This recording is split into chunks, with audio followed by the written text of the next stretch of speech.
हाँ जी dear students, कैसे हैं आप सब। मैंने आपको कहा था कि भाई ये रीडिंग आप लगा के रहिए, उसके बाद हम मिलेंगे आपसे। उम्मीद करते हैं कि कुछ 2-3% बच्चे हैं जो बहुत ईमानदार है, जो मैं बात बोलता हूँ सुनते हैं। ऐसा नहीं है, आप लोगों ने भी सुना है। चलो कोई बात नहीं, आइए हम पढ़ाते हैं, स्टार्ट करते हैं, रीड करते हैं। The above mentioned factors can be explained in detail as follows. तो डिटेल, हाँ, तो अबव मेंशन फैक्टर्स क्या है सर? अबव मेंशन फैक्टर्स है ये factors, factors in the measurement. क्या मेजर करेंगे? डेप्रिसिएशन मेजर करेंगे। और इसमें क्या करते हैं हम लोग? कॉस्ट ऑफ एसेट, उसमें इंस्टॉलेशन, कमीशनिंग, ट्रायल रन सब जोड़ते हैं। फिर एस्टिमेशन ऑफ यूजफुल लाइफ, फिर एस्टिमेशन ऑफ स्क्रैप। इसको डिटेल में पढ़ना है। चलो भाई पढ़ते हैं डिटेल में। Cost of a depreciable asset represents, अच्छा जी, अब आप सर ये cost of a depreciable asset क्यों लिखा है? क्योंकि सर सारे एसेट्स सारे एसेट्स तो सर डेप्रिशिएट होते ही हैं सर, तो अलग से डेप्रिशिएबल एसेट क्यों लिखा सर? दोस्त, मैंने आपको समझाया था कि दिल डेप्रिशिएट ना हो। याद आया कुछ? दिल में प्यार सिर्फ बढ़ते चला जाए। तो दिल का मतलब क्या था? बताइए बताइए, सोच के बताइए, प्यार से बताइए, समझ के बताइए, मेरे को कोई हड़बड़ी नहीं है।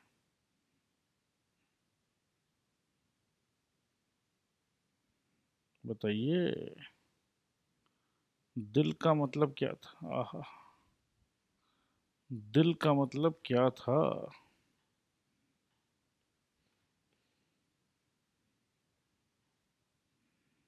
वाह,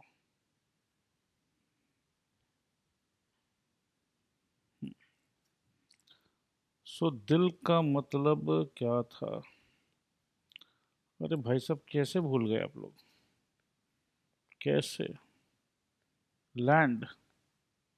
क्या लैंड कभी भी डेप्रिशिएट होता है? नहीं होता है।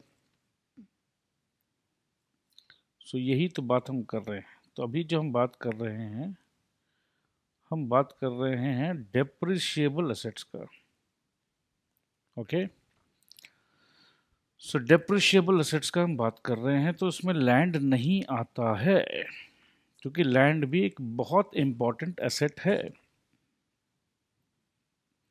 Cost of a depreciable asset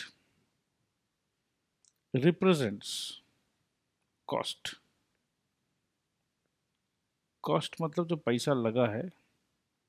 depreciable asset which is not land, not a land, ठीक है, रिप्रेजेंट्स इट्स मनी आउटफ्लो। पैसा तो भैया जाता है, पॉकेट से निकलता है। और इट्स इक्विवेलेंट, अच्छा जी, पैसा नहीं निकला, उतना का गोल्ड निकल गया तो इक्विवेलेंट, ठीक है, in connection with its acquisition, installation and commissioning. अब सर कमीशनिंग, अरे वही इंस्टॉलेशन एंड कमीशनिंग को एक लाइन पे समझिए, ठीक है।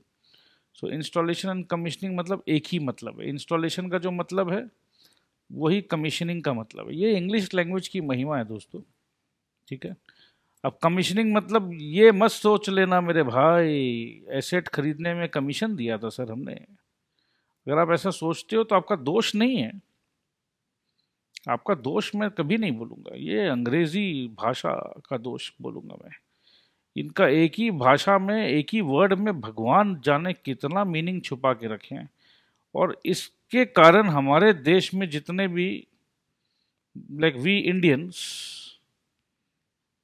Why are we forced to study a concept in English language? बस ये जिस दिन हमारा देश में बदल जाए ना दोस्त, हर एक भारतीय में इतना ताकत है कि वो क्या नहीं कर बैठे। ये इंग्लिश लैंग्वेज था ब्रिटिशर का लैंग्वेज, और बहुत दुख है कि ये ब्रिटिशर का लैंग्वेज हम इंडियंस को पढ़ना पड़ रहा है। हमारा संस्कृत क्या खराब है। संस्कृत भैया चालू कर दीजिए, कोई ऐसा कंफ्यूजन नहीं होगा, हर बच्चा समझेगा, प्यार से समझेगा। देखो शायद वो दिन आए।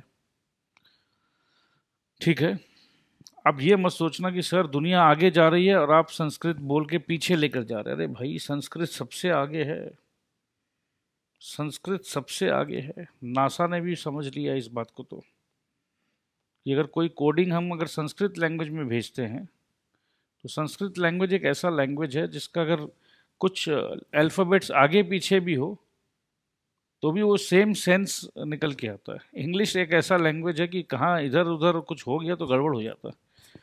तो आपको रिसर्च करना होगा दोस्त, रिसर्च करना होगा, और बहुत अभिमान से, स्वाभिमान से रिसर्च करिए। ठीक है जी, आगे चलते हैं। Installation and commissioning as well as for additions to और इम्प्रूवमेंट देयर ऑफ। तो कुछ एडिशन हो गया, कुछ एडिशन हुआ। सिंपल भाषा में अगर एडिशन समझें हम और इम्प्रूवमेंट को समझाएं हम, तो अभी समझा देते हैं एकदम सिंपल भाषा में। भैया देखो, एक सोफ़ा सेट बनाया हमने, सोफ़ा सेट, तो 1 seater, 2 seater, 3 seater, 4 seater sofa set है ये। तो इसमें यहाँ पर भी एक सोफ़ा बाद में हम खरीदें और एक सोफ़ा यहाँ बाद में खरीदें, लंबा वाला, तो इसे कहते हैं एडिशन। तो ये भी तो सोफ़ा सेट का कॉस्ट में जुड़ जाएगा। हाँ जी, जुड़ जाएगा। और ये सोफ़ा के ऊपर हमने बहुत ज़बरदस्त कवर, सोफ़ा का कवर हमने सिलवाया। ठीक है भाई, सोफ़ा का कवर पुराना हो गया था तो इम्प्रूव करना चाहते थे हम। ठीक है, इम्प्रूव। कई बार होता ना कि बस सोफ़ा में कवर चेंज करा लीजिए। अरे अपने घर में होता ना, मम्मी लोग बात करती है, सोच के देखो कि हाँ ये दिवाली पे ना बस सोफ़ा का कवर चेंज करा लेंगे, तो भाई कितना ख़राब लगता है, मेहमान लोग आते हैं कितना ख़राब लगता है। तो वही तो बात यहाँ हो रहा है यार। देखो, घर की बातों से पढ़ाई को रिलेट करने में ना मज़ा ही अलग आता है। लगता ही नहीं कि हम पढ़ाई कर रहे हैं, लगता है अरे सर तो घर की बातें कर रहे हैं। तो देखो, एडिशन, सोफ़ा में जो एडिशन वो ऐड हो जाएगा। इम्प्रूवमेंट हमने कुछ कर दिया तो वो भी ऐड हो जाएगा।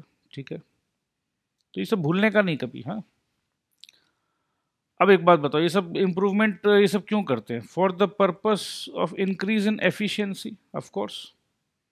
अरे घर पे खाली जगह है, बर्बाद हो रहा है, लोग आते हैं, कहाँ बिठाएं कहाँ बिठाएं, सिर्फ यहाँ इतना सोफ़ा करने से क्या होगा? अरे भाग्यवान, पैसा कम था ना डार्लिंग, समझती नहीं। उस समय 4 सोफ़ा इसी का पैसा था। बाद में पैसा आया तो ये भी खरीद लिए, बाद में पैसा आया तो ये भी खरीद लिए। अरे हम लोग मिडिल क्लास लोगों का भैया बहुत बड़ा समस्या है। मिडिल क्लास लोग हमेशा हाई क्लास बनना चाहते हैं, बट पैसा तो है नहीं, ख्वाहिशें हो गई हैं। तो कोई बात नहीं भाई, तो एफिशिएंसी तो बढ़ गया जी। सोफ़ा में कल तक बैठने का मन नहीं करता था, अब भैया जब से नया कवर चढ़ा है तब से बैठते हैं हम लोग, तो एफिशिएंसी तो बढ़ गया।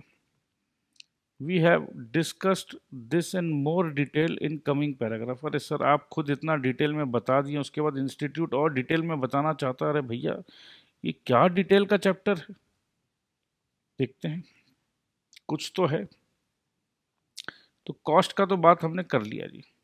सेकंड पॉइंट था यूज़फुल लाइफ। अब यूज़फुल लाइफ में हमने बताया था ना, रामलाल, मोतीलाल, छगनलाल, तीनों का अलग अलग कैलकुलेशन। ठीक है, यूज़फुल लाइफ मतलब जब तक यूज़ आएगा, अपने बोलते हैं ना यूज़ एंड थ्रो।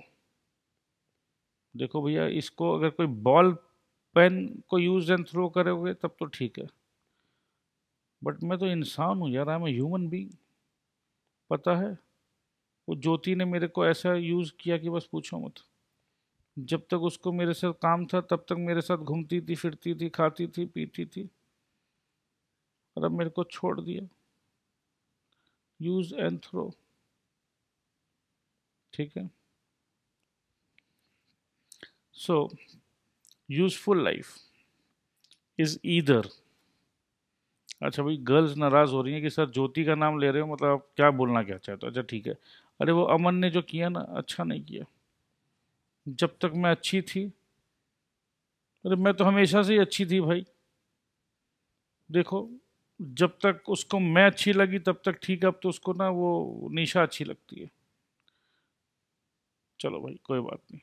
तो यूजफुल लाइफ, तो अभी हम बात ह्यूमंस का नहीं कर रहे, मशीन्स का कर रहे हैं। Useful life is either the period over which a depreciable asset is expected to be used, जब तक हम यूज कर सकते हैं उसके बाद तो हमको उसको थ्रो करना ही है।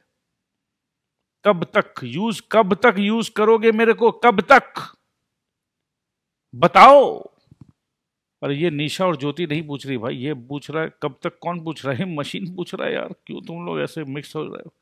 अब मशीन पूछ, हो मशीन, तुमको तो मैं भैया 7 साल तक यूज करूंगा। 7 ईयर तक मशीन तुम एकदम मस्त चलोगे, ठीक है, 7 ईयर तक हम यूज करेंगे। तो इसका मतलब है यूजफुल लाइफ इज 7 ईयर। तो इसमें तो कोई दिक्कत नहीं है समझने में। So useful life is either the period over which a depreciable asset is expected to be used by the enterprise, ठीक है, पॉइंट नंबर 1 था ये। यूज तो एंटरप्राइज करेगा ना दोस्त, ठीक है। पॉइंट नंबर 2 क्या है? द नंबर ऑफ प्रोडक्शन और सिमिलर यूनिट्स। अरे बाबा गजब का बात है, समझो समझो समझो। एक्सपेक्टेड लाइफ, तो लाइफ मैंने शुरू में बताया था कि एक लाइफ तो होता है टाइम पीरियड के हिसाब से, ठीक है। अब समझ लो मैं एक परफ्यूम का बॉटल खरीदा, ठीक है। अरे खरीदता तो वैसे मैं नहीं हूँ, बट वैलेंटाइन डे में ना मेरी गर्लफ्रेंड लोग मेरे को गिफ्ट कर देती है। वैलेंटाइन डे का बड़ा इंतजार रहता है मेरे को। अब दोस्त परफ्यूम का बॉटल, एक्सप्लेनेशन के लिए मैं समझा रहा हूँ, 100 ml का परफ्यूम का बॉटल है। अब इसमें समझ लीजिए 100 टाइम्स स्प्रे हो सकता है।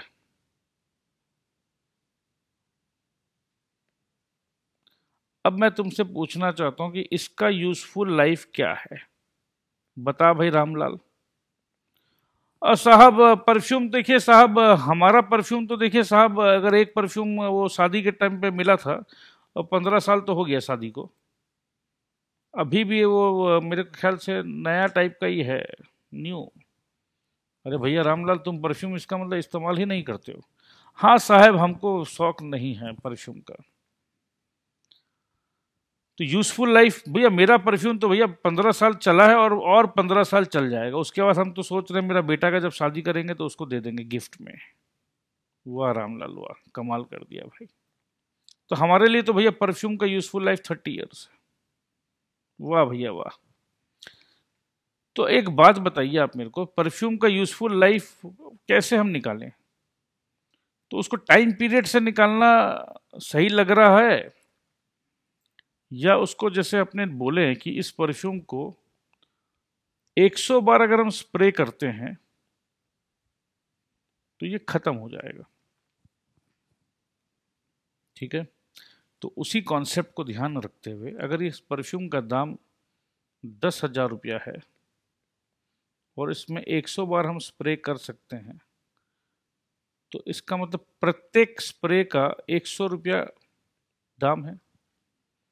तो ये परफ्यूम का बॉटल अगर हम 50 बार स्प्रे कर लिए हैं, तो ये 10,000 का जो बोतल था, ये डिवाइड बाई 2, क्योंकि 50, या ऐसे नहीं समझ में आता तो भाई प्रत्येक स्प्रे का कीमत है 100, तो 100 × 50 मतलब 5,000 रुपया का कीमत तो भैया आपने स्प्रे कर करके उड़ा दिया जी, हवा में उड़ा दिया 5,000 रुपया। हाँ उड़ा दिया, क्या है? तो इसका मतलब ये जो परफ्यूम वाला जो एसेट है, दिस इज पर टाइम यूज, या पर यूनिट ऑफ यूज। तो ये तो परफ्यूम का एग्जांपल दिया, अगर वैसे ही समझ लीजिए कुछ ऐसा सिस्टम हो कि भैया 1,000 पीस ही बनाएगा ये मशीन, 1,000 पीस के बाद समझ लीजिए आपको चेंज करना पड़ता है कोई आइटम, कोई सॉकेट, कुछ भी, तो 1,000 पीस तक तो चल रहा है। अगर आपको और समझना है तो मैं आपको और अच्छे से समझाता हूँ। तो ये बहुत तरीके से होता है। जैसे अगर अपने समझे लैंप, बल्ब, अब बल्ब समझ लो 10,000 घंटा का एक लाइफ है, 10,000 आवर्स। अब मैं तो भाई अपने घर पे से 2 घंटा बल्ब जलाता हूँ, और कोई ऐसा भी व्यक्ति हो सकता है जो 24 आवर्स जलाता है। तो 2 घंटा वाला और 24 घंटे वाला, तो इसको मैं टाइम पीरियड से अगर करूँ बल्ब का depreciate with respect to time, तो शायद कैलकुलेशन गलत हो जाए। तो अगर बल्ब का लाइफ जो है वो 10,000 आवर्स है, तो I think I should depreciate it hourly basis. किसी को कोई शक नहीं जी। तो कहने का बस यही मतलब है, यूजफुल लाइफ का जब हम बात कर रहे हैं, सो नंबर ऑफ प्रोडक्शन और similar units expected to be obtained from the use of the asset by the enterprise। अब यहाँ ये बोल रहे हैं कि किसी भी चीज़ को यूज़ कर रहे हैं तो उससे कितना हम प्रोड्यूस कर पाएंगे। ठीक है, कोई ऐसा समझ लीजिए कुछ ऐसा आइटम है, कैसे मैं आपको क्या एग्जांपल दूं मैं, कुछ एक ऐसा मशीन बताना होगा जिसको, एक काम करते हैं, एक मशीन बताते हैं हम आपको, एक काम करते हैं ना, प्रिंटर बता देते ना, तो उसको कितना इजी हो जाएगा। तो प्रिंटर का जो इंक है, समझ लीजिए मेजर कॉस्ट है इंक का। अब इसमें तो भैया इस इतना इंक में 5,000 पीस प्रिंट कर सकते हैं। ठीक है, तो उसी प्रकार से यूजफुल लाइफ क्या है, बस 5,000 पीस। तो यूजफुल लाइफ का जब हम बात करते हैं, द नंबर ऑफ प्रोडक्शन और similar units expected to be obtain, भैया इस प्रिंटर का इतना इंक से 5,000 पीस का प्रिंटिंग हो सकता है। तो 2,000 पीस तो हमने निकाल लिया प्रिंट, तो इसका मतलब 40% तो भैया खर्चा हो चुका है। ठीक है, एसेट।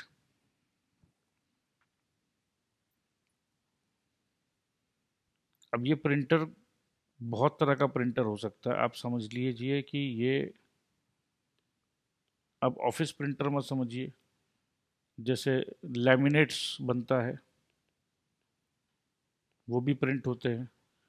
प्रिंट बहुत तरह का होता है। ठीक है, तो इसको आप सिर्फ ऑफिस प्रिंटर का एग्जांपल मत लीजिए, नहीं तो फिर आप बोलेंगे सर आप तो बोलते हैं इंक तो तुरंत खत्म हो जाता है, इंक तो प्रॉफिट एंड लॉस में जाता है।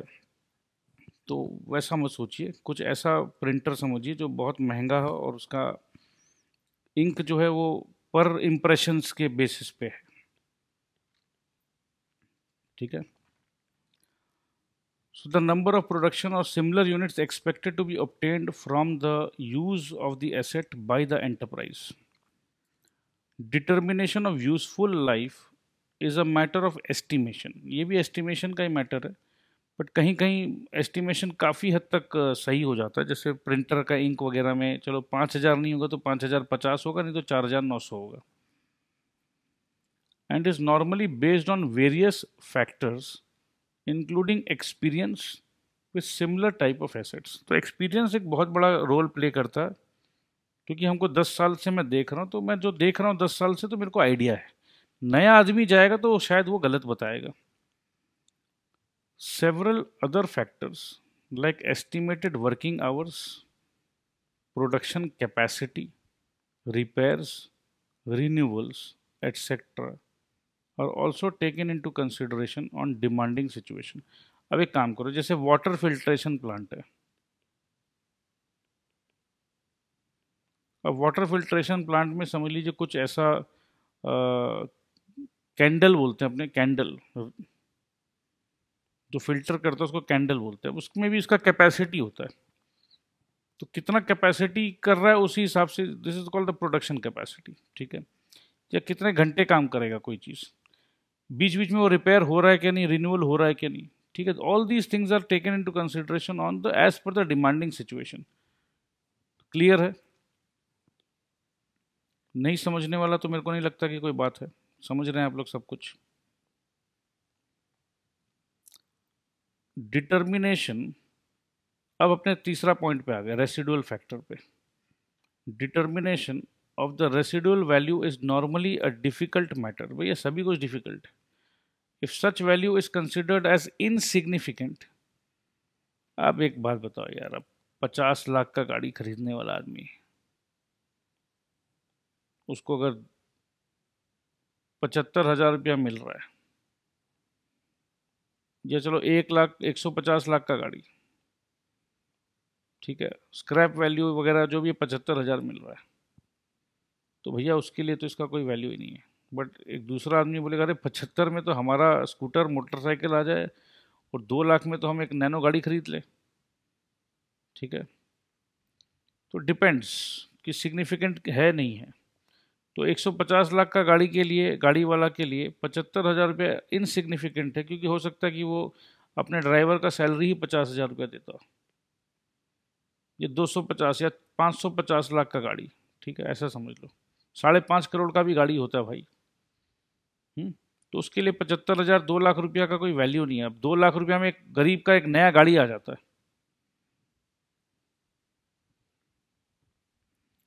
तो 5.5 करोड़ या 10 करोड़ का गाड़ी, और उसका scrap value for some reason is 2 lakhs। For some reason हो सकता है कुछ भारी एक्सीडेंट, जो भी हो। तो अपने को अभी बात समझना था, इनसिग्निफिकेंट को वो अपने समझ चुके हैं। It is normally regarded as nil, तो वो निल है अपने लिए। On the other hand, if the residual value is likely to be significant, it is estimated at the time of acquisition, installation, or at the time of subsequent revaluation of the asset। तो खरीदते समय अपने को पता चल जाता है कि भाई लास्ट में इसका क्या होना है। depreciable amount of a depreciable asset is its historical cost, ठीक है। तो ये historical cost concept भी समझ लीजिए। और other amount substituted for historical cost in the financial statement less the estimated residual value। तो ये बात तो हम आपको समझा चुके थे, वो आम के आम गुठलियों के दाम, रेसिडुअल वैल्यू तो लेस हो गई, तो सारा बात हम कर चुके थे। ये देख लीजिए, एक्विजिशन किया हमने 1,10,000 में, खरीदा 1,10 में, रेसिड्यू 10,000 का तो लेस कर दिया, तो डेप्रिशिएबल अमाउंट आया 1,00,000 का। यूजफुल लाइफ अगर 5 साल है तो भैया 20,000 रुपया का सालाना डेप्रिसिएशन आएगा। तो these are basically the same thing which we had discussed, ठीक है। सो अपने इसको आराम से टिक कर देते हैं, जैसे टीचर लोग टिक करते हैं, तो अपने भी टीचर बन जाते हैं यहाँ पर। अरे सर आप तो टीचर हैं, अरे भैया हम और तुम पार्टनर हैं यार, ऐसे मत करो। वी आर जॉइंट स्टडीज कर रहे हैं हम लोग यार, दोनों दोस्त हैं हम लोग। एक दोस्त का जो सहारा होता है ना बॉस, एकदम कॉन्फिडेंस है अपने को आपस में, एकदम आराम से पढ़ रहे हैं दोस्तों की तरह, ठीक है। कुछ नहीं समझ में आता तो अपने पूछ लेते हैं ना एक दूसरे से कि भाई बता तो क्या है यार इसमें। ऐसे नहीं करना चाहिए यार आप लोगों को, क्योंकि आजकल के टीचर्स लोग यार बहुत हाई फाई स्पीड में भाग रहे हैं। हम लोग तो दोस्त है यार, एकदम एक दूसरे का तकलीफ समझते हैं हम लोग, कि भाई जब तक अपने को नहीं समझ में आए भाई, अपने एकदम दम, पूरा दिल लगा के दम लगा के पढ़ेंगे। तो अपना फोकस ही कुछ और है बॉस। अपने अब किसी के ऊपर भरोसा नहीं कर रहे हैं भाई, अपने अपने ऊपर भरोसा करके चल रहे हैं। तो वही तो कर रहे हैं हम लोग, खुद पर भरोसा कर रहे हैं हम लोग। ओके, सो है आप और हम साथ में? हाँ जी सर, साथ में।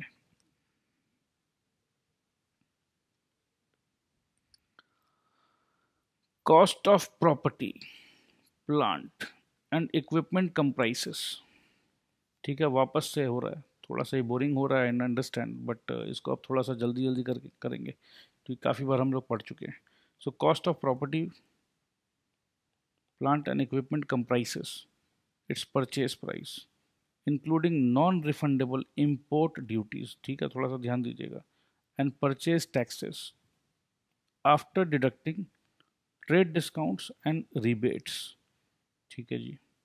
मतलब इम्पोर्ट ड्यूटी भी कॉस्ट में ऐड हो जाएगा। ये मत बोलो ये तो गवर्नमेंट का पैसा है, गवर्नमेंट ले लिया जी, टैक्स तो गवर्नमेंट ले लिया, तो मशीन का दाम तो भाई सिर्फ 50 लाख था, टैक्स हमने दिया है 100 लाख रुपया, तो भाई मशीन का दाम तो सिर्फ 50 लाख था, एसेट का वैल्यू तो सिर्फ 50 लाख, ये तो गवर्नमेंट, हमारी इंडिया की गवर्नमेंट लूट लीजिए, हम क्या करें जी, मशीन का कीमत तो सिर्फ 50 लाख है। नहीं नहीं नहीं भाई मेरे, क्या बोल रहे हो, तो मशीन की कीमत में ही आपको टैक्स वगैरह जोड़ना है, तो ये छोटा सा बात है, भूलिएगा मत, क्योंकि नहीं देखो कई बार होता है ना कि दिमाग अपना, कुछ कुछ बच्चे होते हैं ना बहुत सुपर इंटेलिजेंट होते हैं, they are having their own logic, और मैं ये नहीं बोलता उनका लॉजिक गलत है, क्योंकि वो बोल रहे भाई मशीन तो सर हमने चाइना से इंपोर्ट किया 50 लाख में, तो सर अगर चाइना में हम होते तो ये मशीन का कीमत तो 50 लाख ही होता, पर सर हमारे इंडियन गवर्नमेंट ने इस पर टैक्स ले लिया, समझ लीजिए 25 लाख रुपया,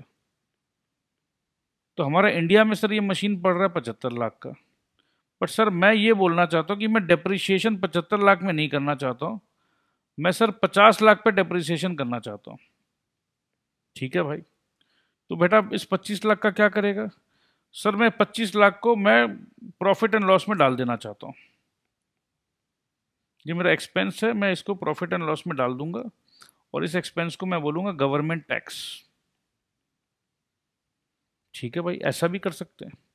बस इसमें क्या हो रहा है ना, हम क्या बोलना चाह रहे हैं, देख भाई ऐसा है ना, अब ये मशीन कितना साल तक चलेगा, अरे यार ये मशीन आराम से 10 साल तक चलेगा, पक्का, हाँ जी पक्का,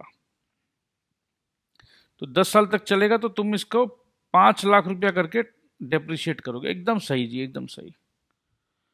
तो भाई 5 लाख करके, क्योंकि मशीन तो 50 लाख का है, तो मैं मशीन को 10 साल 5 लाख करके डेप्रिशिएट करूंगा, तो यहां तक तो बात समझ में आ रहा है। बट मैं 25 लाख रुपया एक ही झटके पे गवर्नमेंट टैक्स दिखा के प्रॉफिट एंड लॉस में आज ही डाल दूंगा मैं, तो आपको नहीं लगता आपका प्रॉफिट एकदम जबरदस्त हिल जाएगा, और जब एसेट आपका 10 साल तक चलेगा, तो भाई एक काम करना, ये 25 लाख को भी 10 साल तक डेप्रिशिएट कर देना, 2.5 करके, क्या फर्क पड़ता है यार, एक झटके पे 25 लाख रुपया प्रॉफिट एंड लॉस में मत डाल। ये लॉजिक अगर आपको दिया जाए तो कैसा लगे आपको, एक झटके पे 25 लाख डाल दो, या 50 लाख का इंपोर्ट ड्यूटी लग गया, तो एक झटके पे डालने से अच्छा उसको कॉस्ट ऑफ एसेट में जोड़ दो, और हौले हौले धीरे धीरे डालो, ठीक है दोस्त। तो दोनों तरीका से हमने डिस्कस कर लिया।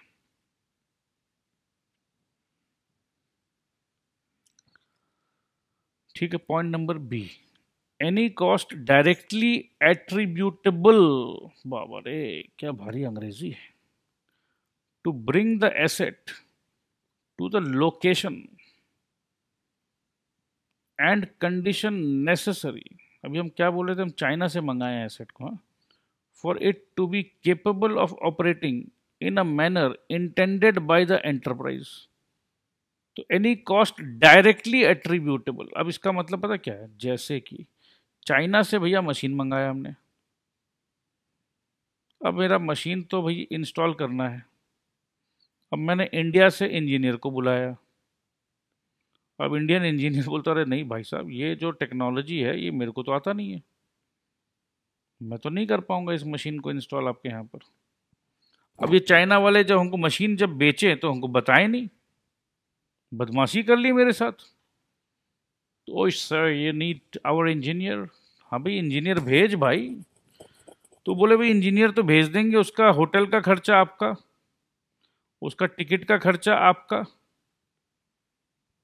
अब आप बोलोगे कि सर होटल खर्चा ये सब तो हम लोग ट्रैवलिंग में लिखते हैं, ट्रैवलिंग, ठीक है, ये तो ट्रैवलिंग का हम लोग सर प्रॉफिट एंड लॉस में जाएगा, बट ये ट्रैवलिंग एक्सपेंस में जाना चाहिए, टिकट एक्सपेंस में जाना चाहिए, यही तो आप बोलोगे, क्योंकि देखो क्वेश्चन में आएगा paid 50,000 rupees for air ticket. अब यार एक बात बता, अपना दिमाग क्या बोलता है, अपने तो रटने वाले बच्चे होते हैं ना दोस्त, अपने को तो रटाया गया है कि एयर टिकट मतलब ट्रेवलिंग, और परचेज मशीन 50 lakhs। ओहो, मशीन मशीन, हाँ machine asset asset asset balance sheet, asset balance sheet, अपने तो यही समझते हैं, राइट और रॉन्ग? हाँ जी, यही समझते हैं हम लोग। तो दोस्त अब अपने को थोड़ा सा मेच्योर होना है, बड़ा होना है, कि ये जो एयर टिकट का 50,000 रुपया दिया है, ये ट्रैवलिंग नहीं है दोस्त, ये ट्रैवलिंग, स्पेशल ट्रैवलिंग है ये आपके ऑफिस का बंदा ट्रैवल करके दिल्ली नहीं गया है मीटिंग करने, समझिए मेरा बात को। बट सर उतना कौन समझता है सर, अकाउंटेंट तो देखेगा एयर टिकट। अब अकाउंटेंट को क्या पता सर इस टिकट पे कौन आ रहा है, क्योंकि कई बार तो हमारे साहब भी तो चाइना से आना जाना करते हैं, तो अकाउंटेंट साहब को क्या पता वो चाइना का टिकट, चाइना टू इंडिया। अब हमारे एमडी साहब भी तो चाइना टू इंडिया करते हैं, तो वो तो ट्रैवलिंग में डाल देते हैं सर। यही तो चीज समझाना है, इसीलिए तो आपको स्पेशली बताया जा रहा है कि आप मुनीम जी जो है अकाउंटेंट साहब, ध्यान रखिएगा, ध्यान रखिएगा, ये जो है डायरेक्ट कॉस्ट है। क्या चीज का कॉस्ट है सर? अरे डायरेक्ट कॉस्ट मतलब, अरे यही तो लिखा ना इन लोगों ने, any cost directly attributable to bring the asset to the location. अच्छा, तो एक बात बताते हैं, तो direct cost to bring the asset to the location, तो इसका तो मतलब सर ट्रांसपोर्टेशन हुआ सर। बट आप तो कुछ और बता रहे हैं, आप तो इंजीनियर का खर्चा बता रहे हैं सर, आप गलत पढ़ा रहे हैं। ठीक है भाई, तो bring the asset to the location, यहां तक तो है ट्रांसपोर्टेशन। अब बेटा मैं थोड़ा सा एक स्टेप आगे बढ़ गया था, एंड कंडीशन, कंडीशन मतलब मशीन तो आ गया बट मशीन चल नहीं रहा है, इसको स्टार्ट नहीं कर पा रहा हूं, and condition necessary for it to be capable of operating. Start करेंगे तब तो मशीन ऑपरेट करेंगे, ऑपरेटिंग, ऑपरेटिंग मतलब भाई मशीन काम करना स्टार्ट कर दिया, प्रोडक्शन चालू हो गया जी, माल बनना चालू हो गया है, जो मशीन मंगाया था ऑटोमेटिक मशीन चालू हो गया है। कैसा चालू हुआ? अरे जैसा चाहते थे, देखो भैया इंटेंडेड, जैसा हम चाहते थे। देखो भाई साहब, देखा मेरा आइडिया भाई साहब, मैं ना कहता था वो चाइना से मशीन लिया, देखो मजा आ जाएगा भाई साहब। और यार चंदू कहाँ मजा आ रहा है भाई, मशीन तो मंगवा दिया तूने, और इसको स्टार्ट कौन करेगा? और तेरे इंडिया के इंजीनियर तो सब मना कर दिए, नहीं कर पाएंगे, रिस्क मेरा है, और ये कंपनी भी फिर वारंटी नहीं देगी, गारंटी नहीं देगी भाई। तो सर फिर तो चाइना से इंजीनियर मंगा लेते हैं सर। अब ये चाइना से जो इंजीनियर आएगा उसके एयर टिकट ट्रैवलिंग अकाउंट में मत डाल देना मेरे भाई। सर एक बात बताइए, क्या फर्क पड़ता है सर, आप भी ना सर, क्या फर्क पड़ता है सर? देखो सर, डेप अपना प्रॉफिट तो सर बराबर ही आना है। अगर मैं 50,000 डेप्रिसिएशन में डाल दिया, मतलब सॉरी 50,000 में एयर ट्रैवलिंग में डाल दिया, तो भी तो P&L में ही आना है सर। तो मैं 50,000 एसेट में क्यों डालूं सर? और एसेट में डाल दिया तो क्या फर्क पड़ेगा? अरे अभी थोड़ी देर पहले समझाया था दोस्त। इमेजिन करो मेरा एसेट है 5 लाख का, 5 लाख, 1 2 3 4 5 लाख, और ये 10 साल तक चलना है, तो मैं भैया 50,000 करके डेप्रिसिएशन डालूंगा हर साल। और 5 लाख पे अगर 50,000 रुपया एयर टिकट का भी जोड़ दिया मैं, तो 50,000 के जगह मैं 55,000 रुपया डेप्रिसिएशन डालूंगा, 5,000 एक्स्ट्रा पर ईयर, क्योंकि ये 5 लाख प्लस 50,000 हो जाएगा। अगर मैं इसको 50,000 को एसेट के साथ नहीं जोड़ता हूं और इसको मैं डायरेक्ट P&L में ले लेता हूं, तो 5,000 के जगह मैं 50,000 डेबिट कर रहा हूं, बात को समझिए। तो एक झटके पे मेरा प्रॉफिट जो है वो 45,000 से घट जाएगा। समझ रहे हैं दोस्त? ये डेप्रिसिएशन इतना इंपॉर्टेंट चैप्टर है, क्योंकि डेप्रिसिएशन के कॉन्सेप्ट को नहीं समझेंगे तो अल्टीमेटली मेरा प्रॉफिट ट्रू प्रॉफिट नहीं निकलेगा, ट्रू प्रॉफिट। तो अपने को तो समझना होगा ना, छोटा छोटा बारीकी से समझना होगा। तो ये बारीकी से हम लोग समझ रहे हैं, ठीक है सर? समझ रहे नहीं सर, एकदम समझ गए हैं सर, एकदम जबरदस्त समझ गए हैं सर। अब तो कोई नहीं रोक सकता सर मेरे को समझने से। मजा आ गया सर, आया ना मजा? पक्का? हाँ सर एकदम आया। सो कंडीशन का भी बात कर लिया हमने। तो ये सब कॉस्ट जो है ऐड हो जाएगा, भूलिएगा मत। तो एसेट था हमारा 5 लाख का,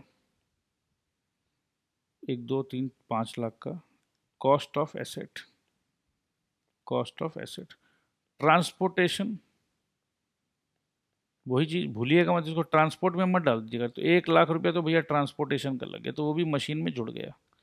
और वो इंजीनियर जो भाई साहब आया, होटल होटल में रुका, खाना वाना, अरे सब कुछ, खाना वाना का भी उसका ये नहीं, जो फूड खा रहा है वो ये नहीं कि उसको अपने टिफिन अलाउंस या ये सब में डाल दो कहीं, नहीं नहीं नहीं नहीं नहीं। वो खाना भी जो खा रहा है वो भी भैया इसीलिए खा रहा है क्योंकि ये मशीन फिट करने आया था, तो उसका खाना पीने का भी खर्चा सब इसमें जोड़ दो, ठीक है। अब अगर इनसिग्निफिकेंट है सर, क्या 100 रुपया का क्या रोटी वोटी का जोड़वा रहे हैं सर, ठीक है भाई, इनसिग्निफिकेंट है तो छोड़ सकते हो, ठीक है। बट 5 स्टार होटल में रुक रहा है भैया, 20,000 रुपया का खाना खा गया, 25,000 का दारू पी गया, हाँ हाँ हाँ हाँ, तो अब वो इनसिग्निफिकेंट थोड़ी ना रह गया। अब हमारे इंडिया के कोई इंजीनियर को बुलाता तो बेचारा को अगर चाय पानी भी नाश्ता पिला देते तो भी खुश था वो। ये चाइना तो भैया मेरा जान ले लिया। कोई बात नहीं, ले लिया तो ले लेने दे, तू भी तो बहुत कमाएगा, ठीक है। पॉइंट नंबर 3 में आ जाइए। The initial estimate of the cost of dismantling, removing, sir अरे डिसमेंटलिंग वगैरह क्यों करेंगे सर? The item and restoring the site on which the asset is located. अच्छा, the initial estimate of cost of dismantling, removing the item and restoring the site on which an asset is located, initial estimate of the cost। हो सकता है ना कभी कभी ये asset को, ये जो हम चाइना से ला रहे हैं, इसको कहाँ रखेंगे, कौन सा रूम में रखेंगे, उस रूम में रखेंगे तो इसके लिए वो रंग करवाओ, वो जो जगह है स्ट्रक्चर है उसको तोड़ो, वो सब तोड़ाई फोड़ाई जो भी हुआ, क्यों हुआ? क्योंकि ये मशीन को यहाँ लगाना था। तो ये सब खर्चा भी जो हमने किया है उस खर्चे को भी इस मशीन के साथ जोड़ दो, ठीक है जी। चलो भैया क्लियर हो गया जी, क्लियर हो गया। आगे पढ़ लेते हैं अब। एग्जाम्पल ऑफ कॉस्ट डायरेक्ट, अरे यार एग्जाम्पल दिया हुआ था फालतू का, मैं पढ़ाया यार इतना, इसी को डायरेक्ट पढ़ लेते हैं ना। सर ऐसे मत बोलिए सर, आप पढ़ा दिए तो हम लोग को सर एकदम घुस गया दिमाग में सर, आप ऐसे अफसोस मत करिए सर, दिमाग में घुस गया सर, बस अब इसको रीड कर लेंगे तो दिमाग में एकदम परमानेंट सेटल हो जाएगा सर। ओके बाबा ओके, ठीक है भाई, तुम लोग जो इतना प्यार करते हो ना, बस मन को एकदम ना मोह लेते हो यार, ठीक है जी। Cost of employ benefits arising directly from acquisition or construction of an item of property, plant and equipment। तो कुछ एम्प्लॉय को भी कुछ एक्स्ट्रा बेनिफिट वगैरह दे दिया तो वो भी आ जाएगा, ठीक है। Construction of an item of property, ये सब आ जाएगा। कॉस्ट ऑफ साइट प्रिपरेशन आ जाएगा, initial delivery and handling charge आ जाएगा, इंस्टॉलेशन एंड असेंबली कॉस्ट आ जाएगा। तो सीधा बात है, उस एसेट को लाने में, भैया बोलते हैं ना कि घर में दुल्हन ला रहे हैं हम, तो भाई सारा का सारा खर्चा जो है ना, भैया बिट्टू बिट्टू बेटा बिट्टू, तेरे शादी में ना तुम्हारे पिताजी के 75 लाख रुपए ठंडे हो गए भाई। वो पापा ऐसा क्यों बोलते हो पापा, वो केटरर को हलवाई को मत देते, वो इतने वर्मा जी शर्मा जी सबको क्यों बुलाया आपने शादी में? मेरे ऊपर तो अपने पापा कुछ खर्चा किए नहीं, और मैं सारा ना बिल मेरे नाम पे फाड़ दिया। भाई तुम्हारी दुल्हन को लाने में 75 लाख ठंडे हो गए। अब आया बात समझ में, सीधा सीधी कॉन्सेप्ट समझ में आ गया। घर पे दुल्हन लाने के लिए सबको शेरवानी, मतलब सबको तो शेरवानी नहीं मिलता, दूल्हा कोई मिला ठीक है, सबको बाकी ड्रेस वगैरह सब मिला है जो भी है। तो भाई अपने इंडियंस है, अपने समझ सकते हैं कि कितना अलग अलग टाइप का खर्चा हो जाता है। सो उसी प्रकार से जितना भी खर्चा हो रहा है इस मशीन को यहाँ लाके सेट करने में, सब जोड़ दो मशीन में। I think now when you relate with the दुल्हन कॉन्सेप्ट, तब दिमाग एकदम बत्ती जल गई आपकी। मतलब सर आप भी क्या क्या करते हैं सर, और मैं क्या करूं यार, मैं क्या करूं। Cost of testing whether the asset is functioning properly after deducting the net proceeds from selling the item produced while testing, such as sample produced while testing। ज़्यादा मत सोचना जो मैं पढ़ा हूँ, इस लाइन पे ज़्यादा दिमाग मत लगाना। बस ज़्यादा दिमाग इन द सेंस आप समझ गए हो, शायद नहीं समझे तो बहुत ही अच्छा बात है। ठीक है, professional fees example engineers hired for helping installation of the machine. तो गुरु आप लोग सब समझ गए हो, ठीक है आगे चलते हैं। 10 all the expenses which are necessary for asset to bring in condition and location of desired location of desired used will become part of cost of asset। however, ये however आने से एकदम बड़ा झटका देते हैं लोग। following expenses should not become part of cost of assets। एकदम ये बहुत इंपॉर्टेंट है दोस्त, एकदम चेतावनी दे रहे हैं आपको कि देखो बेटे भूल ना जाना, ये खर्चा नहीं आना चाहिए। Cost of opening new facility और business such as inauguration cost. हाँ भाई, जैसे मशीन लाना है, मशीन को लाने के लिए सब कुछ यहाँ किया वो ठीक है।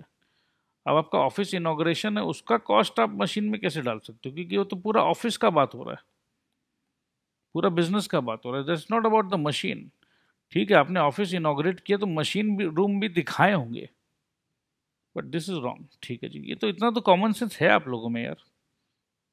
हाँ सर है, कॉन्फिडेंस के साथ बोलो ना। Cost of introducing new product और service, for example cost of advertisement और promotional activities.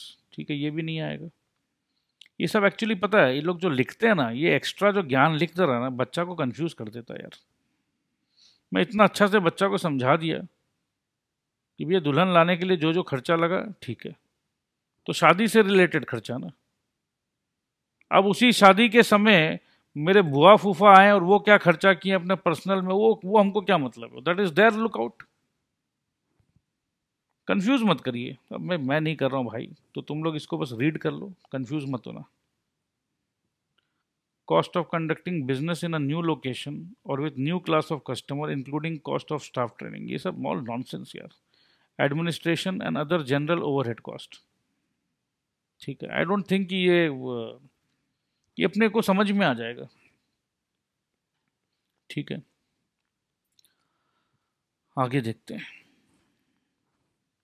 Once an asset has been brought to its intended condition and location of use. अब देखो भैया, अब एक बार जो एसेट आ गया है, no cost should be recognized as part of cost of the asset unless there is a major repair or addition which increases the useful life of the asset। बहुत बड़ा बात है, unless and until it देखो अब दुल्हन घर पे आ गई है, अब देखो भैया ऐसा पता चला 75 लाख तो खर्चा हो गया दुल्हन को लाने में। अब बिट्टू नेक्स्ट डे उठता है, बोला पापा पापा रेशमा। क्या रेशमा माँ बनने वाली? ओ पापा नहीं, वही तो बेटा, कल ही तो शादी हुआ था तुम लोगों का। पापा तो रेशमा की एक आंख, एक आंख क्या हो गया बेटा, क्या हो गया, क्या हो गया बेटा, क्या हो गया? पापा हमारे साथ धोखा हुआ पापा। क्या हुआ? पापा रेशमा को एक आंख से कुछ भी नहीं दिख रहा है पापा, उसका -14 पावर है पापा, और दूसरे आंख में -7 पावर है पापा, वो लेंस लगाती है पापा। ओ बेटे तुम भी ना यार, क्यों इतना टेंशन लेते हो बेटे? कोई बात नहीं, बहू रानी है हमारी, आंख तो 2 मिनट में 10 मिनट में ठीक करा दूंगा मैं। कोई बात नहीं बेटा, 1.5 लाख रुपया और खर्चा होगा। जहाँ मेरा तेरा बाप 75 लाख खर्चा किया, वहाँ मैं शादी अकाउंट में 1.5 लाख रुपया और जोड़ देता हूँ, क्योंकि भाई बहू पे 1.5 लाख और खर्चा किया तो भाई हमारी बहू का आंख एकदम मस्त हो जाएगा। अरे तब तो तुम्हारी बहू बेटा अच्छा से पापा को खाना खिलाएगी। ठीक है, तो ये एफिशिएंसी का मैटर है बेटा तुम्हारी, तुम चिंता मत करो, हमारी घर की बहू है बेटा। 10 मिनट में आजकल लेजर ऑपरेशन होता है बेटा, डोंट वरी, -14 तक पावर ठीक हो जाता है, डोंट वरी बेटा। बस ये है कि शादी का खर्चा 75 लाख नहीं बोल के बेटा, मैं तुमको ये हमेशा याद दिलाऊंगा कि तुम्हारे शादी में मैं 76.5 लाख खर्चा किया हूँ। ठीक है। अब एक बात बताओ, इसी एग्जाम्पल को कंटिन्यू करते से, अब वाकई 6 महीना बाद पापा पापा पापा आप दादाजी बनने वाले हैं, दादाजी बनने वाले हैं, अरे वाह बेटा वाह। अब एक बात बताइए, हॉस्पिटल का जो खर्चा हो रहा है जब घर पे नन्हा बालक आ रहा है, तो क्या वो खर्चा भी हम शादी अकाउंट में जोड़ेंगे? अरे नहीं सर, कैसी बात कर रहे हैं, वो शादी अकाउंट में कैसे जुड़ेगा? तो वही चीज़ ये बताने का कोशिश करें कि एक बार जब एसेट सेट होगी आपके घर पे, उसके बाद कोई भी खर्चा आप एसेट पे नहीं जोड़ोगे, अनलेस एंड अनटिल कि कुछ ऐसा खर्चा है जिससे एसेट का यूजफुल लाइफ एफिशिएंसी बढ़ जा रहा है, तो जोड़ सकते हैं। ठीक है। और improves the production capacity of the asset. Accordingly, cost incurred while the item is capable of operating in intended manner, but it is not yet put into use or is used at less than full capacity, should not be capitalized as part of cost of the asset. Similarly, cost of relocation of asset should not be capitalized. Sir ये क्या हो गया, last में 2 line फटाफट आपने पढ़ दिया, नहीं समझ में आया, कोई बात नहीं, फिर से पढ़ेंगे, डोंट वरी, हम हैं आपके साथ।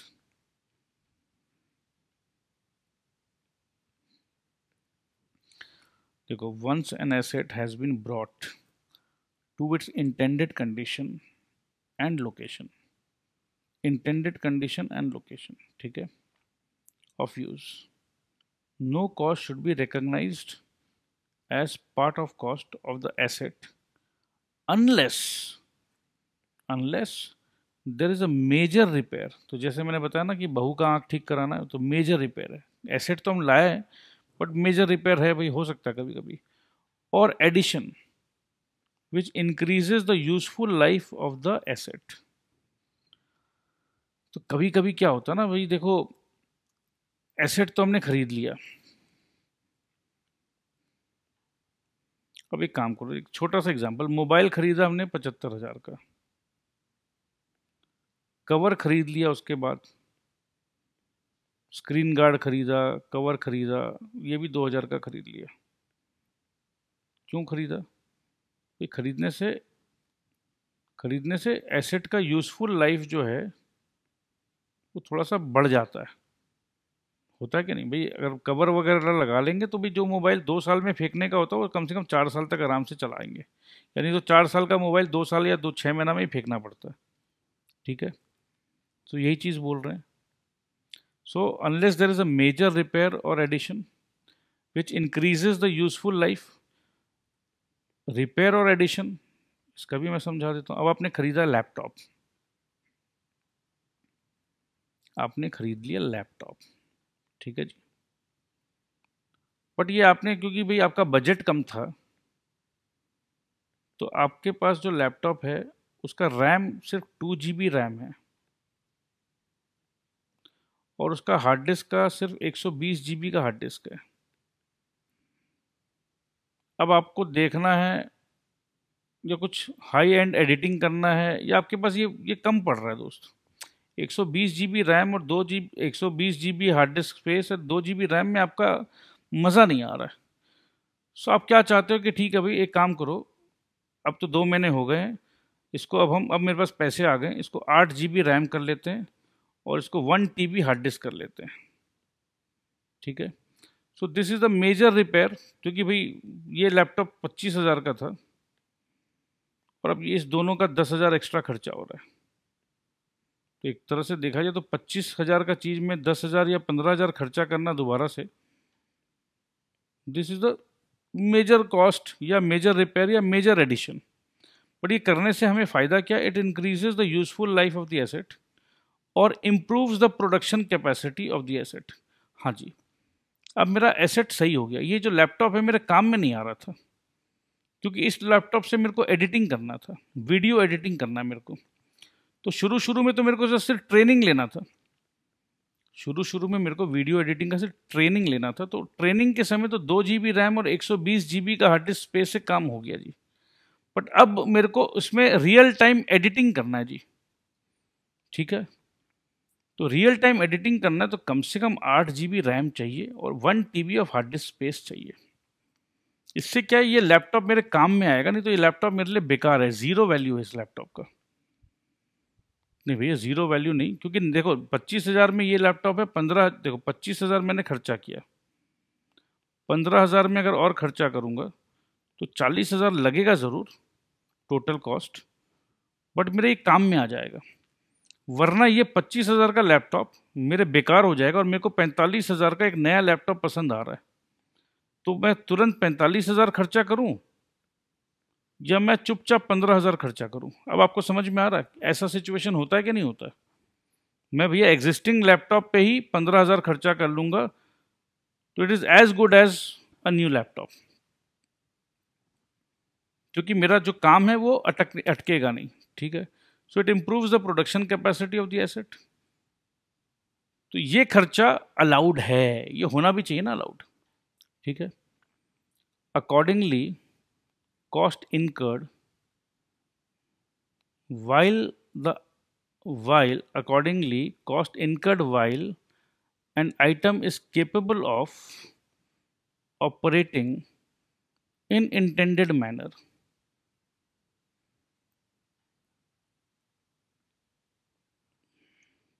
accordingly cost incurred while an item is capable while and item and नहीं होगा मेरे ख्याल से, while an item होना चाहिए। ठीक है, थोड़ा अंग्रेजी का गड़बड़ लग रहा है मेरे को। while an item is capable of operating in intended manner। अब मैं लाया था इस लैपटॉप को एडिटिंग करने के लिए। इंटेंडेड मैनर क्या था मेरा? मेरा इंटेंडेड मैनर था एडिटिंग।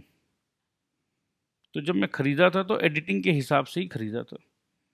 अब इमेजिन करो मैं 45,000 का लैपटॉप खरीदा हूँ और मेरा इंटेंशन है एडिटिंग करना, तो इसमें ऑलरेडी 8 GB रैम है और ऑलरेडी 1 TB का हार्ड डिस्क है। तो ये लैपटॉप मेरे पास जिस जिस इंटेंशन से मैं लाया था, मेरा उस इंटेंशन को एकदम फुल्ली यूटिलाइज, पर्पस मेरा सही है।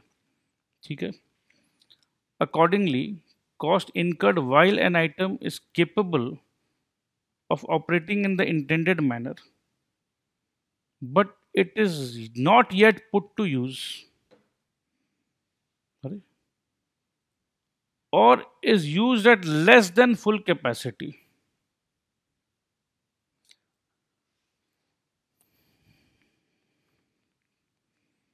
should not be capitalized as part of cost of the asset।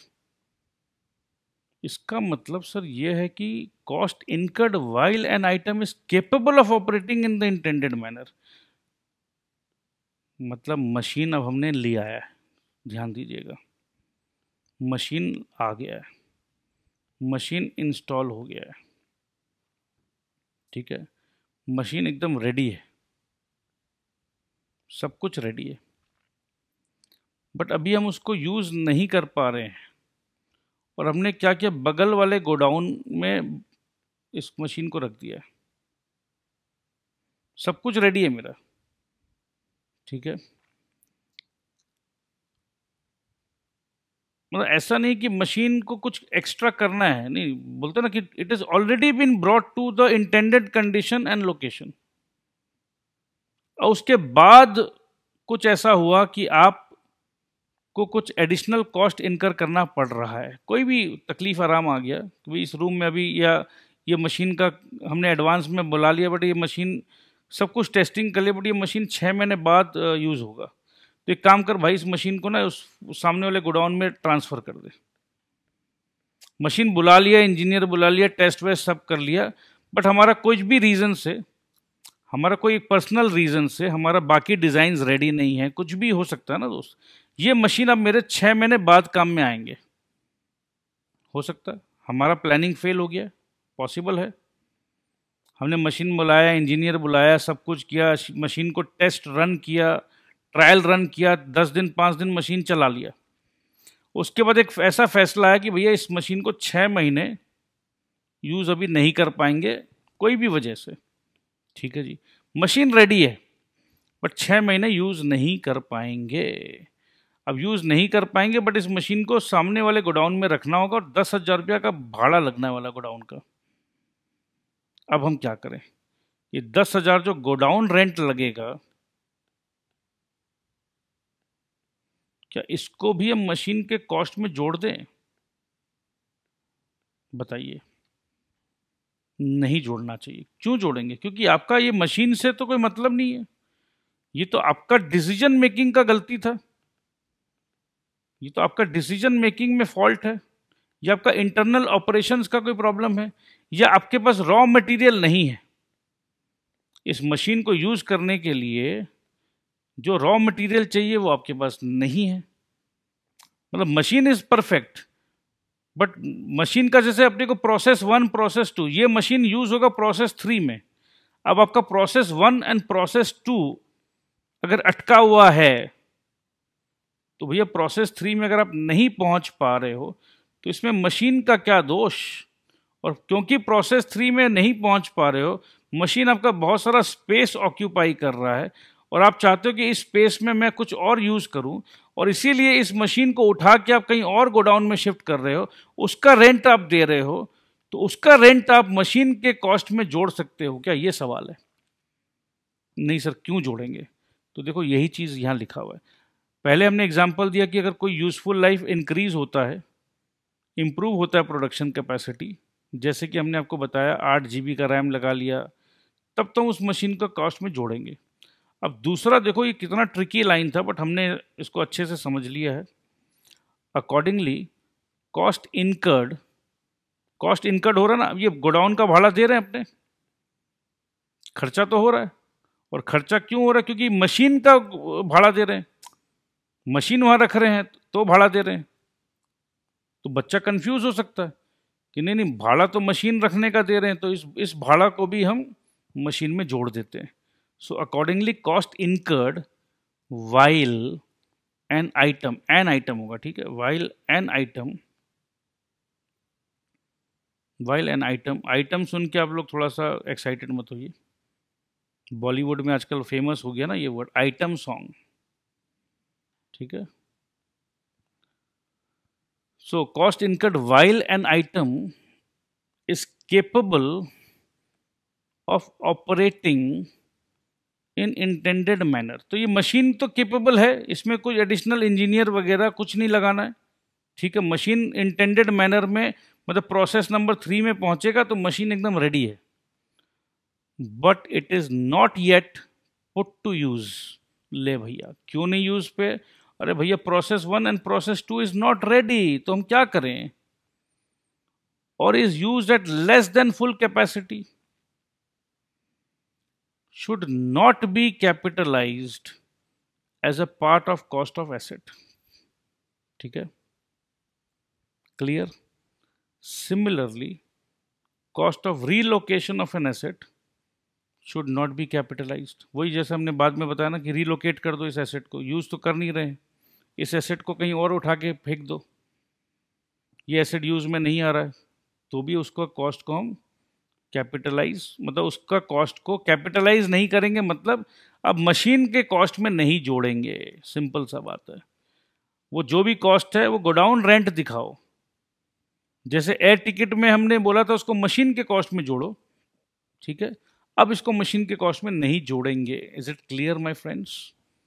Is it clear? I hope it's clear. तो बस दोस्त ये एक लास्ट पैराग्राफ है, फिर अपना आज का छुट्टी हो जाएगा, ठीक है।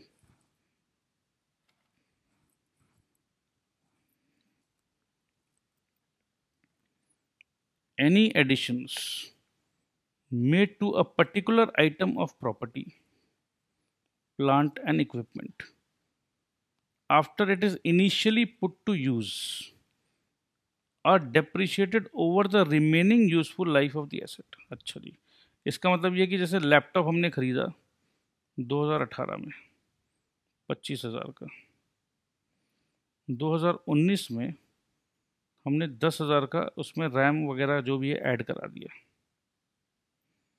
ठीक है। सो अब इसमें ये बोलना चाह रहे हैं कि ये लेट से 5 साल तक चलने का था ये, ठीक है, ये लैपटॉप 5 साल तक चलने का था, तो हर साल का डेप्रिसिएशन कितना है? 5,000 का।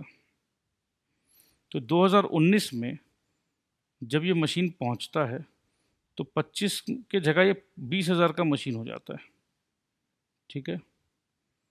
तो 20 + 10 हुआ 30,000। अब 30,000 डिवाइडेड बाई 4, पार्ट तो जुड़ा है, बट पार्ट तो जुड़ा इसी कंपोनेंट में है ना, और ये कंपोनेंट 5 साल तक ही चलना है। तो 20 + 10 30, 30 डिवाइडेड बाई 4, तो नेक्स्ट ईयर से या इस साल का 7,500 डेप्रिसिएशन होगा। वो सब कैलकुलेशन होगा कि 10,000 कब आया, स्टार्टिंग में आया, बीच में आया, बाद में आया, वो सब तो ठीक है, बट कॉन्सेप्ट के लिए आप समझ गए हो। So depreciated over the remaining useful life of the asset. Therefore, it is important to maintain an asset register capturing asset-wise detail of cost, rate of depreciation, date of capitalization, etc. तो भाई पूरा detail रखना मांगता है, ठीक है। All these details need to be captured for any additions to existing assets as well. कुछ addition हुआ तो भी डिटेल तो मांगता ना। In absence of the adequate information, it will be very difficult to compute depreciation expense year on year। तो भाई detail नहीं होने से तो दिक्कत हो ही सकता है। Also at the time of disposal, जब हम बेच रहे हैं और डिस्कार्ड कर रहे हैं of a particular asset, it will not be possible to compute gain or loss। Gain किया, नफ़ा किया, नुकसान किया ऑन सच डिस्पोजल और डिस्कार्ड, तो पूरा डिटेल नहीं होगा तो पता कैसे चलेगा? अगर मेरे पास कॉस्ट प्राइस नहीं है और मैंने सेल किया समझ लीजिए 20 लाख में, ये तो 20 लाख में सेल किया, बट खरीदा कितना में था? हमने खरीदा था 100 लाख में, ठीक है, 100 लाख में खरीदा था, 20 लाख में सेल किया, ओह तो ठीक है, 80 लाख का लॉस है। नॉर्मल इंसान तो यही बोलेगा। आज का लास्ट कॉन्सेप्ट है, सुन लीजिए ध्यान से।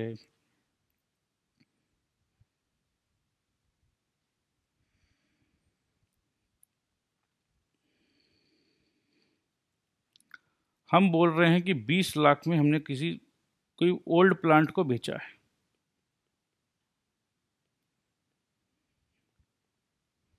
20 लाख में बेचा है, तो हम पूछेंगे खरीदा कितना में था, परचेज क्या था? परचेज था 80 लाख, ठीक है। तो बताइए प्रॉफिट लॉस कितना हुआ? अब कोई बच्चा बोलता है सर लॉस हुआ है क्योंकि 80 में खरीदा था और 20 में बेचा है, तो 60 लाख का लॉस हो गया है। कितने बच्चे ये बोलेंगे कि 60 लाख का लॉस हो गया है? जितने बच्चे बोल रहे हैं हाँ जी 60 लाख का लॉस हो गया है, वो प्लीज़ ध्यान से सुनिएगा, और जितने बच्चे बोल रहे हैं नहीं सर 60 लाख का लॉस कैसे हो सकता है, तो चलो भाई वो भी ध्यान से सुनिएगा। अब अपने को कहना ये है कि भाई साहब ओल्ड प्लांट है ये, हाँ जी,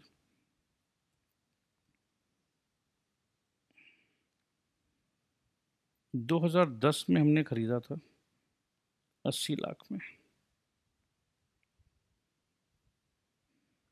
ठीक है। और फॉर सिंप्लिसिटी समझ लीजिए कि रेसिडुअल वैल्यू 0 है, और अपने ये एस्टिमेट किए थे कि ये मशीन 8 साल तक चलेगा।